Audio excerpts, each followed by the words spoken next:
What is going on, y'all? Psych Perspectives, GeoFux here. And in this video, I want to talk about the politics.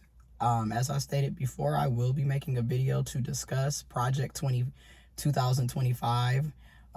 So stay tuned. I plan on making segments because first of all, if you read Project 2025 and actually took, seen it, it's a lot. It's extensive. So I would like to do segments to discuss different aspects of Project 2025 and the implications and what that means for people in our community, especially pertaining to Black and brown, people of color, indigenous, LGBTQ+, trans people, women, working class, working poor. There's very specific groups, marginalized communities that are literally targeted throughout Project 2025. So I want to do a breakdown segment on that, and so stay tuned for that. This video, I want to give a shout out to Preston Mitchum, because Preston, you already, your latest Facebook status is on point.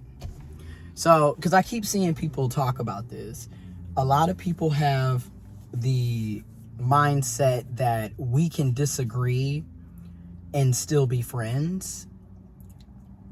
And to me, that's a very blanketed statement, right?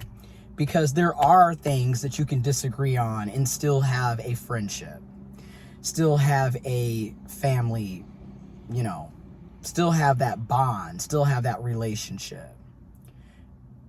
And I also feel on a personal level, there are things that you can't disagree with and still be friends, or still have that bond, or have that same relationship dynamic moving forward after that disagreement. And I know a lot of people are finna be like, oh, it's not that serious. Y'all are snowflakes. And you have every right to feel that way. But I'm going to just say it.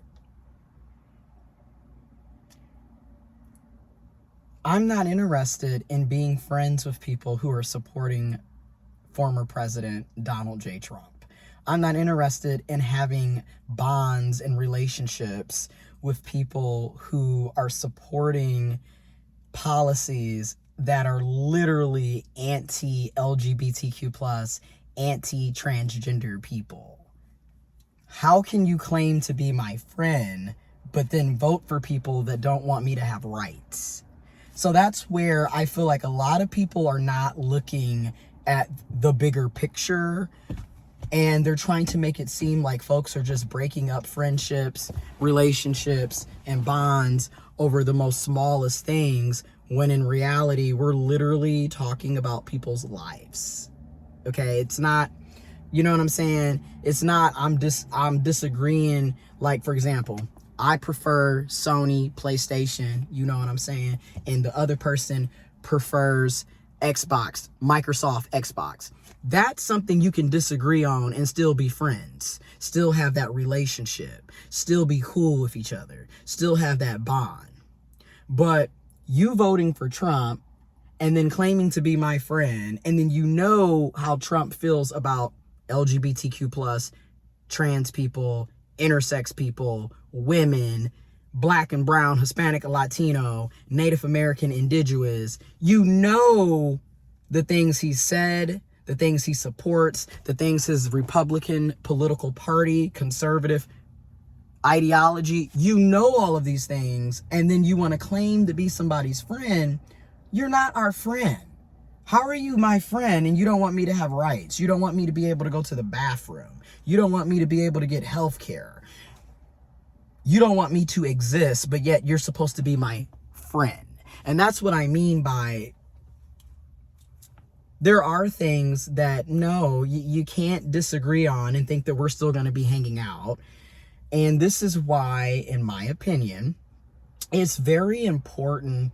And this is something that my grandmother and my mom and great aunts and uncles and, elders and mentors in my life have told me throughout my life that I have to be careful. And in general, everybody, we need to be careful with how we use the term friend, because it is used very loosely. We have to be honest. It's used very loosely. We're so quick to claim someone's a friend when in reality they're an associate. Okay, you know of them. They're not a bad person on the surface level, and you know of them, but you don't know enough about them, and you haven't built that bond. You haven't had that long of a connection to really be calling them a friend. And a lot of us call associates friends. I'm just being real. I'm guilty of this. And I'm going to go even further. This is how I know a lot of us don't. Some of us, in my opinion, we do not take things seriously until it impacts us. Because this kind of goes back to 2017, January 2017, when they had the Million Women's March. And you had all of these women, in particular, all of these cis-het white women and cis white women walking around with the pussy hats on. Yet they voted for Trump. They voted for Donald J. Trump. They voted for former President Donald J. Trump, 45. They voted for him. Yet the next day after the inauguration, they were at the Million Women's March. And this is what I mean by the cognitive dissonance that happens because people really are not putting two and two together and looking at how things play out. And I don't really think people get it. Okay? And what I mean by that is you're voting for a political party that's anti you having rights. And a lot of it is you're voting because your husband is Republican and you're going along with it, or you are anti a particular thing yourself, but you end up throwing your own identity under the bus because of one thing, which brings me to the other aspect of this is so many people are one issue voters, aka single issue voters. So I don't like, let's just call a thing a thing. I'm racist, so I'm going to be voting for Donald J. Trump, okay? I'm just for former President Trump. Meanwhile, you're a woman. You literally had an abortion last year because you cheated on your husband. That's a whole nother aspect of things. Like, you'd be surprised the shit that a lot of these Christian, conservative, evangelistical types be having going on in the background because they want to have this holier than thou and, you know, Christian values, American values, family first, make America great again. But then behind the scenes, they're cheating on their spouses, they're beating their spouses, they're raping and molesting children. They're doing all of the things that they are accusing the LGBTQ plus community of doing. It's a lot of projection. But hear me out, right? Well, if you want to hear me out, you don't have to, obviously.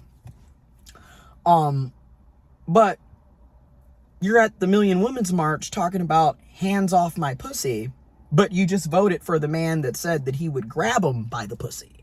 And we saw this twice. 2017, okay? Or 2016 was the election, but 2017 in January, former President Trump was inaugurated, okay, as the president. And then the day after was the Million Women's March. We saw this in 2020 as well. Large percentages of Becky and Karen voted for President Trump. I'm just being real. And don't get me wrong, right? I get it. The other side isn't really looking that great either. Let's be honest. And at the same time, from a personal, looking at it from my perspective, my opinion, I don't have the privileges to not vote or to act like I can vote third party. Because in theory, yes, I can vote third party or I can sit out the election. I don't have to do any of these things. I don't have to participate in any of these things. This is very true. And the reality is I am a part of multiple marginalized identities. I don't have the privileges to sit back and say, oh, I'm voting third party. Oh, I don't really care about it. It doesn't affect me. Oh, well, life is life. I'm black. I'm intersex. I'm trans. I'm gay. I'm working class. I'm literally in the crosshairs. So I don't get to sit back and be like, it's not that big of a deal. It doesn't faze me because everything impacts my life. Like, if y'all don't remember, when former President Trump first got elected and was in his first 100 days in office, he did a lot of executive orders. And one of those executive orders was banning transgender people from the military.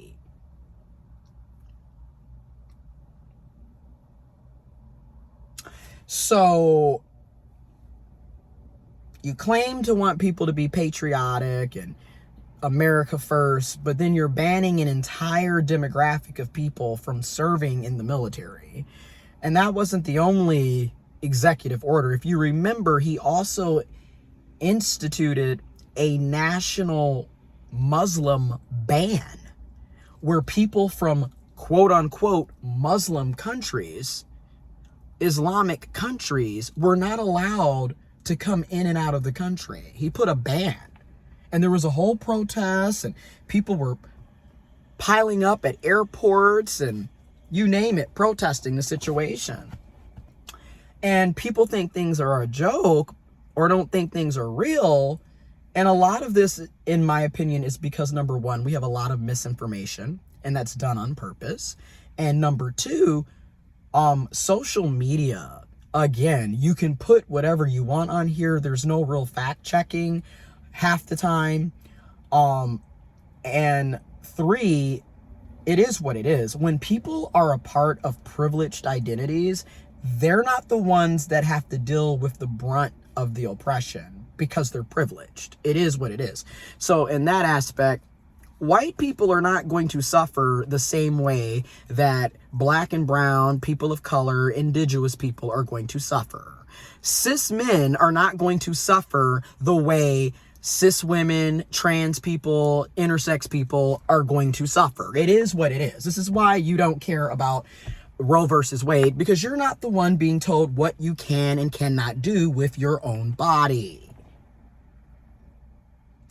You're not the one that's constantly being left to be the single parent either, and also being expected to take care of a child that you didn't even consent to the vast majority of the time. But that's a whole nother conversation. For cis people, for cisgender people, you're not the one worrying about losing health care because you're cis. You're not the one being told you can't go to the bathroom because you're cis. You're not the one being told that we're not even going to acknowledge your existence because you're cisgendered. No one's targeting you. So a lot of times when people are in these privileged identities, it's oblivious.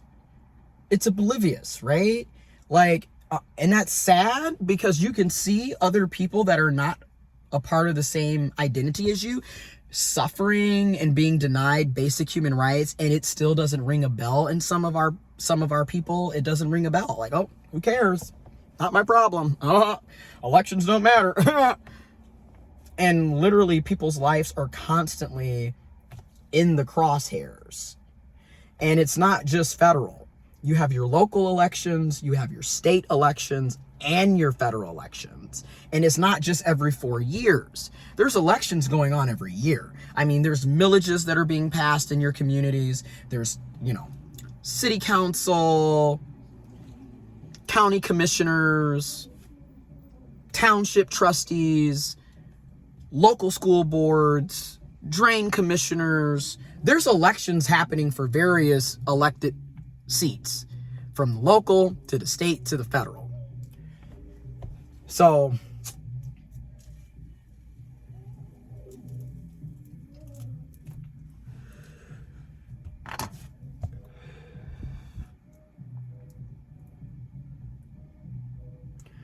people have to understand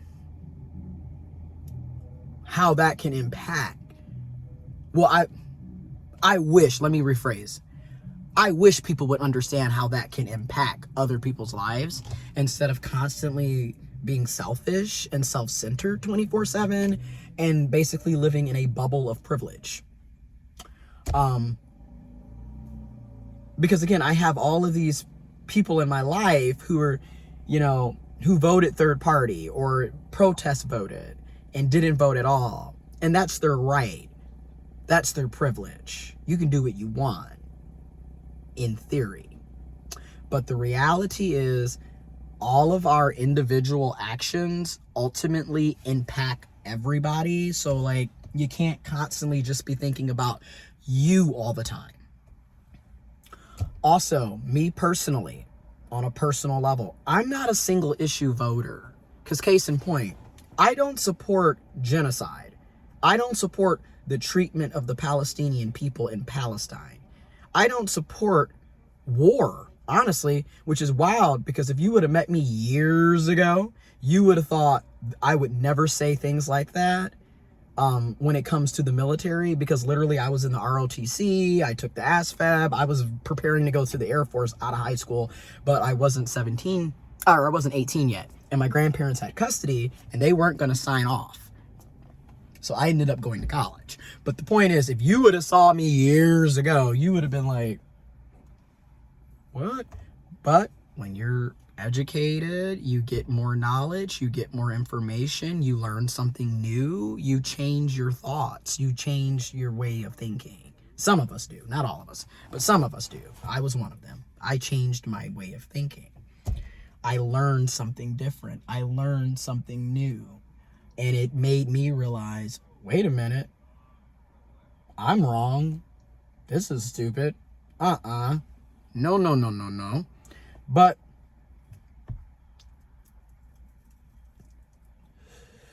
some of us live and learn and some of us don't.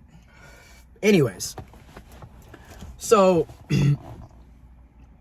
I'm just like, I don't support that. And I did vote undecided in the February primaries in the Great Lake state of Michigan, because I never wanted Biden the first time. I voted for. So, okay. I never liked him. Okay. Originally, 2016, I was Senator Bernie Sanders all the way, feel the burn. I wanted him to do that in 2020. I also did appreciate former Senator, now Vice President Kamala Harris. And again, I would want a more left-leaning democratic socialist personally. But at the same time, like I said earlier, I don't really have the privileges to sit around and talk about how I'm not going to vote for this person and I'm not going to vote for that person. And I'm not a single issue voter. I also recognize it's not just about one issue. There's a lot of issues on the table on a consistent basis, from the local to the state to the federal, that impact people's lives. It's not just about me. It's not just about my life. It's not just about my rights. It's about all of our lives, all of our rights. But again, everybody doesn't have that frame of thought, and I get it. I happen to have that frame of thought. So stay tuned.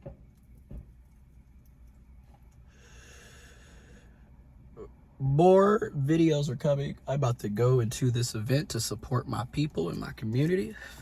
But stay tuned. More events are coming. Events and commentary. Like I said, Project 2025. There will be segments rolling out. Hopefully they'll be ready next week. Again, I read through all of that and I had made notes and notes and notes and notes. And then I started looking at how I wanted to put the segments together and writing out basically an outline of how the segment should go. And I did a lot of unnecessary, well, I'm not gonna say unnecessary. It's just that I want to be able to give you information and back it up with sources that are cited, okay, that are legit, right? Not onion.com, but like actual legitimate sources. And then I also want to share my perspective after letting you know the bare blatant information.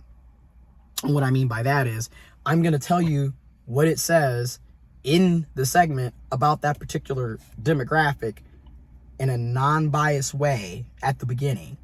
And then after, I'm going to give my perspective, which obviously is going to be biased.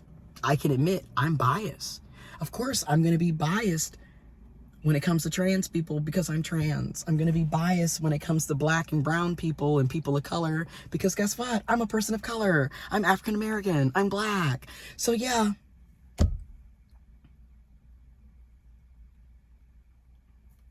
We all have biases. I admit that I have a bias. I have biases.